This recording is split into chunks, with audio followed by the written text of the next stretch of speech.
बंधु कहते हैं कि हम अपने सुख के लिए अगर किसी जीव की हत्या भी करनी पड़ जाए तो हम कर देते हैं। सिर्फ किसके लिए? अपने सुख के लिए, अपने आनंद के लिए। कोई अगर नरक में जा रहा है तो उसे हम धकेलने के लिए तैयार हो जाते हैं कि मुझे सच्चा सुख मिल जाए, ताकि ये नरक में जाए, मर जाए, कट जाए, कुछ भी हो जाए, कोई मतलब नहीं।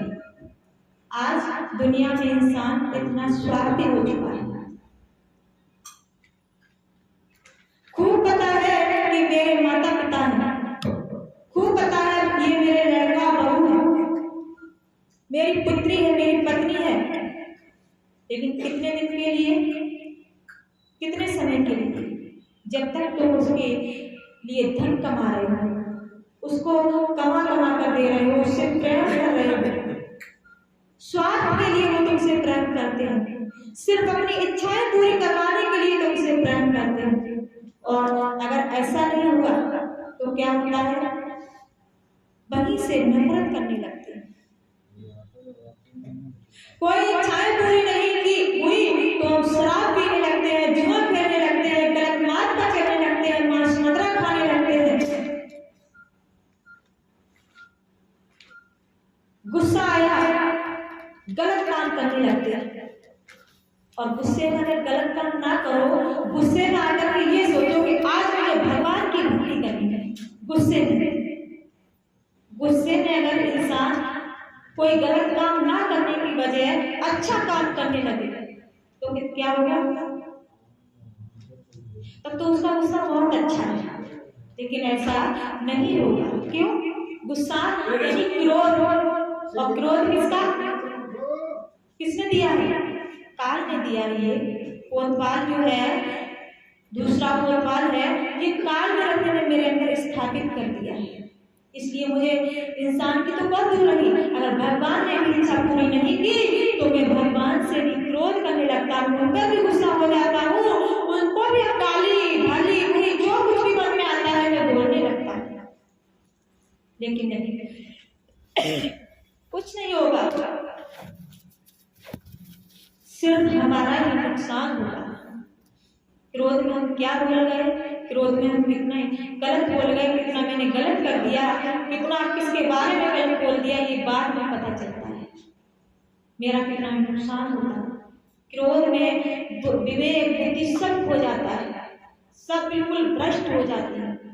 इसलिए दिमाग काम नहीं करता। इसलिए हमेशा इन चीजों से बचने के लिए मुझे संतों की दर्शन की जरूरत होती है, संतों की वाणी सुनने की जरूरत होती है, संतों के पास जाने की जरूरत होती है। अगर कभी भी गुस्सा आए, क्रोध आए, तो सबसे पहले अगर संत के पास ना पहुंच पाए, आपके पास मोबाइल है, मोबाइल में तुरंत ही सद्गुरु भगवान का भजन चालू कर दो। और मोबाइल नहीं भैया तो दूसरा तो मोबाइल आप लोगों के पास है ही। कौन सा मोबाइल? दूसरा मोबाइल कौन सा है? जियो ना बोलो, ये मुंह का मोबाइल सबके पास है। मुंह तो कोई नहीं बंद कर पाएगा, रिचार्ज कराओ या ना कराओ, मन से ही गुनगुनाने लगा अपने प्रभु का भजन, मन से भजन गाने लगो, प्रभु को याद करने लगो।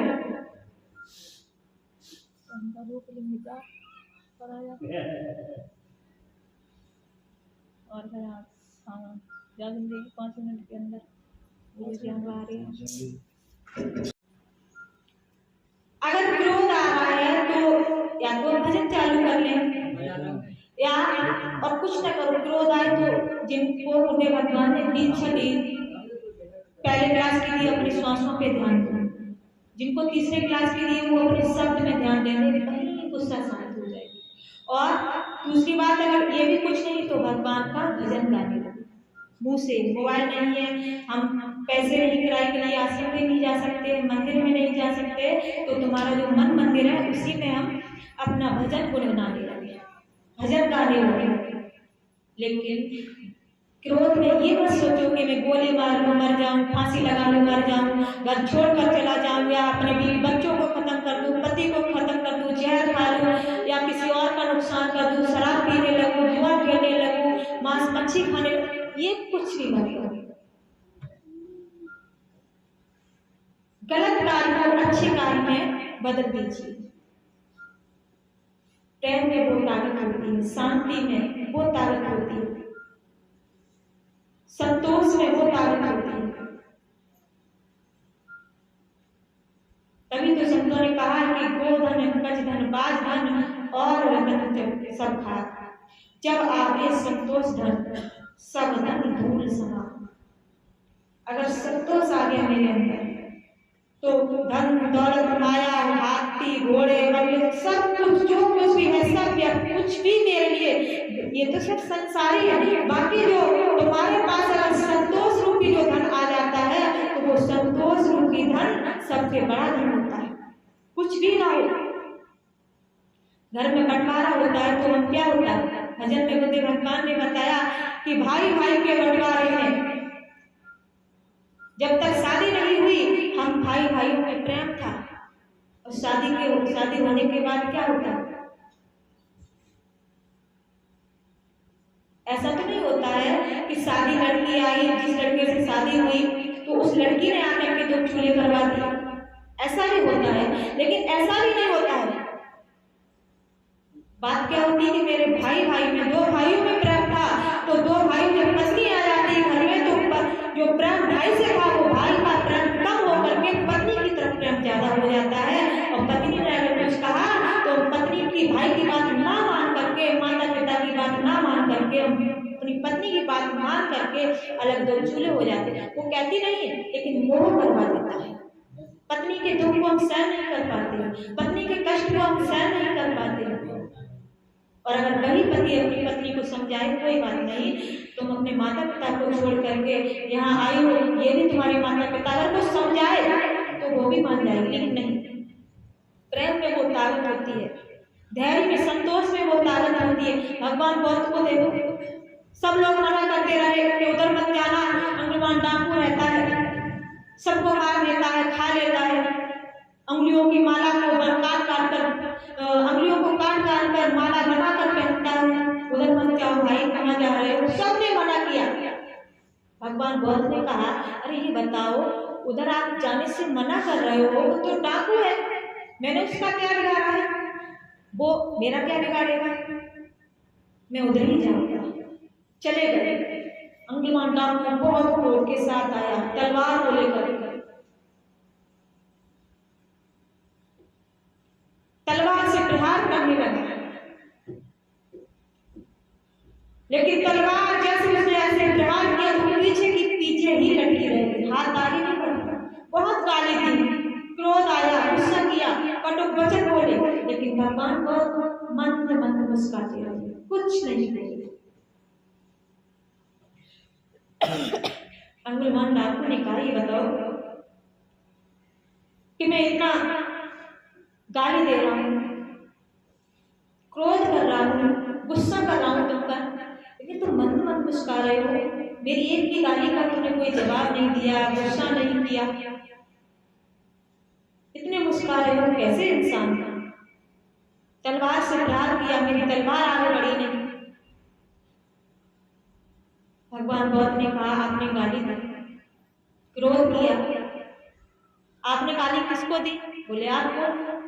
कि आपने गाली दी, मैंने ली ही नहीं, तो मुझे गुस्सा क्यों आता?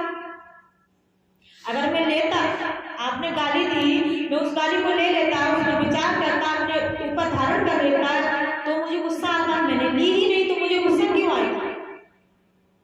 आपने गाली दी, वो आपके पास मैंने नहीं ली, तुरंत तलवार फेंक देता है। तो भगवान बौद्ध के चरण में गिर गया, रोने लगा, घबराने लगा, प्रभु मुझे अपनी शरण में। इंसानों की अंगुलियों को काट करके, माला बना करके अपनी गोदी में धारण करता था, इतना भयंकर था।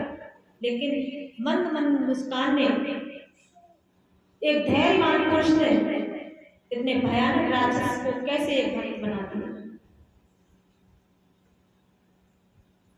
कोई गाली दे रहा है उसको, हम गाली के बदले गाली ही दे दें तो क्या होगा? झगड़ा ही तो होगा। कोई दूसरा गाली दे रहा है, चुप रहो, गाली को दे रहा, देने दो, आप अगर लौट कर, अगर बड़ी बात बताएं तो के लिए। अगर कोई आपके बारे में गलत सोच रहा है तो कुछ मत बोलो, अगर उसका नुकसान चाहते हैं करना मत ऐसा, क्योंकि ऐसा करने से हमारा भी नुकसान होता है। अगर आपने देखा होगा कोई भी संत महापुरुषों को कोई गाली देता है, गलत बोलता है, अगर उन्होंने कुछ नहीं कहा तो आपका बहुत बड़ा नुकसान हो जाएगा। और संत महापुरुषों की नहीं, कोई साधारण मनुष्य है, उससे भी आपने कुछ कहा, गाली दी, उसने अगर लौट कर कुछ नहीं कहा, वो अंदर ही अंदर दुखी हो गया, चुप रह गया, तब भी आपका बहुत भयानक नुकसान होगा। और उसने अगर लौट कर कुछ कह दिया तो आपका नुकसान होगा लेकिन कम होगा। इसलिए अपना भला चाहते हो तो किसी जो तुमको पसंद नहीं वो दूसरों को भी मत दो। यानी तुमको गाली पसंद नहीं है, कोई मुझे गाली दे मुझे गुस्सा आएगा, तो आप किसी को दोगे आपको उसको भी गुस्सा आएगा। तो जो आपको पसंद नहीं वो दूसरों को भी मत दीजिए, जो आपको पसंद है वही आप यूज कीजिए, वही दूसरों को दीजिए। तो अब कुछ ही क्षणों में पूर्ण मसीहा